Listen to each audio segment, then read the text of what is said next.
For the Texians, by Anna von Reitz. There are three kinds of legal fictions and three categories of legal fiction persons, and you had all better learn them: unincorporated, corporate, and incorporated. The only ones exercising true sovereignty, free will, are unincorporated, like your own given name at the moment of your birth. John Lyle Dullard starts out as an unincorporated person belonging as private property to a man living on the soil jurisdiction of his birth. This is the level of the republics, all of them. At his birth, little John also inherits an identity as a Texan, or if you prefer, a Texian. This is a corporate person, meaning only that he was born on the land and within the defined borders of Texas, which is a corporate but unincorporated legal fiction existing in the international land jurisdiction. This is the level of the states, all of them. A business, organization, or enterprise is unavoidably corporate the moment it takes a name, but not necessarily incorporated. The land and soil taken together define one's nationality. John Lyle Dullard is a Texian. He can stop right there and live peaceably as a state national and never have any duty to serve any government whatsoever. Or, he can choose to join the Texas Jural Assembly, serve as a juror, and act as a state citizen. It's an individual choice, but unless enough people volunteer to serve as jurors, Texas ceases to exist. The public and organic law and constitutional guarantees owed to Texas then cease to exist, also. Lack of a functioning Texas State Jural Assembly is why people are routinely denied their constitutional rights and guarantees. It's the fundamental reason that these foreign territorial and municipal corporations have been able to come in and wag the dog. If John Lyle Dullard wants to travel or do business outside of Texas, he will have to deal with other people living in other states. Remember that in America, every state is a nation, so for us, the words interstate and international are synonymous. For our purposes, it doesn't matter if we are conducting business in Oregon or France, because both are international venues. In order to conduct business in Oregon, little John also has a capacity that looks just the same as his unincorporated name, John Lyle Dullard, but this version resides temporarily in the state of Texas, international sea jurisdiction. The state of Texas is supposed to be created by the people of Texas. Texas Jural Assembly members are the people of Texas, and supposed to belong to the people who live in Texas, but is instead being operated by foreign governments as an incorporated person representing Texas in the same way an actor can represent someone else in a play. The corporate version, the state of Texas, applies for a charter and constitution from the Texas Jural Assembly, has a CEO called a governor, a secretary, and a treasurer.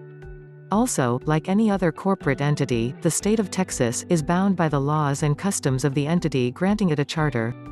If it is chartered by Texas and the people living there, it functions under Texas public law and the state constitution, but if not, it functions under the foreign law of whatever other body politic is granting it a charter to exist. The big question is, where is the interloping state of Texas that is representing the state of Texas being chartered? In our American government, this entity is supposed to be set up directly by Texas under Texas public law, including the Constitution that applies, and is supposed to be operating as the state of Texas. Please note the state of Texas as corporate but not incorporated.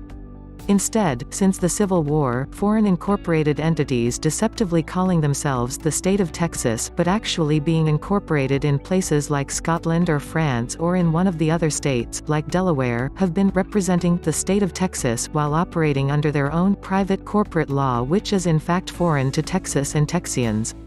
Please note these foreign entities are all incorporated by foreign governments and have their own kind of governor, secretary of state, and so on, that people mistake as their own officials. Finally, there is another layer of incorporated personhood that enables John to operate in the global jurisdiction of the heir, John Lyle Dullard, John L. Dullard, John Dullard.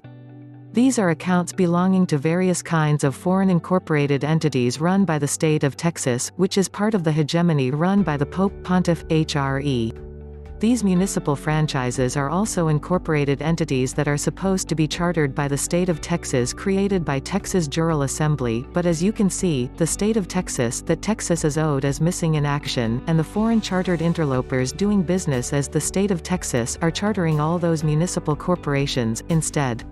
So it goes like this. John Lyle Dullard equals unincorporated man of the soil, one of the living people of Texas, a state national, who may or may not join the Texas General Assembly, and therefore may or may not act as a state citizen. 2.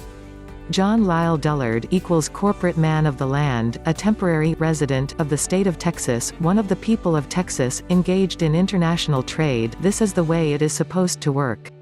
John Lyle Dullard equals corporate man of the sea, a temporary resident of the foreign incorporated state of Texas, claiming foreign domicile as an expatriate of Texas engaged in international trade. This is the way it has in fact been working since the Civil War, and exclusively this way since the 1930s, unless you rebut this presumption and make explicit record of your claim otherwise. John Lyle Dullard equals incorporated man of the air, a temporary resident of the foreign state of Texas and incorporated under state of Texas rather than the state of Texas as it all should be, operating in international commerce, business between two incorporated entities. Correcting this mess all hinges on people voluntarily acting as Texas State Assembly jurors, and rechartering the state of Texas under Texas public law. Then all the ownerships get straightened out and the people living in Texas not only own the land and soil, but also get control of this crazy-making fraud, mischaracterizing everyone as expatriates. All the assets of Texas come home, the public and organic law is again enforceable, and the people who live in Texas are in control of their lives and property again. Please note that the same or similar names can be applied to many persons, and that persons result from the capacities in which one is acting. You can act as an unincorporated man, called a natural person, a corporate person, state national or state citizen, an incorporated person, state of state citizen, or as an incorporated person, state of state citizen, all under the same basic name. Please note the three kinds of persons: unincorporated, corporate, and incorporated, and try not to get confused. Some former prison inmates discovered a small part of the fraud, and thanks to our work reviving the public law, were able to secure their freedom under it. They are now rampaging around giving everyone a totally skewed and incorrect theory of how and why this works. It isn't because incorporated persons are invalid. It's because once the state general assemblies start to operate, the actual public law reappears. And men can function as men again and can access their guarantees under the public and organic law, including the proper constitution, again. There is no public law without a public, and no we, the people of the United States of America, either, without state general assemblies. And if we don't construct and operate our corporate state-of-state businesses, DBA, the state of Georgia, and the state of Iowa, etc., then we have no established means other than our state itself to conduct business and exercise the powers that were delegated to our own corporate businesses, the states of states, under the federal constitution.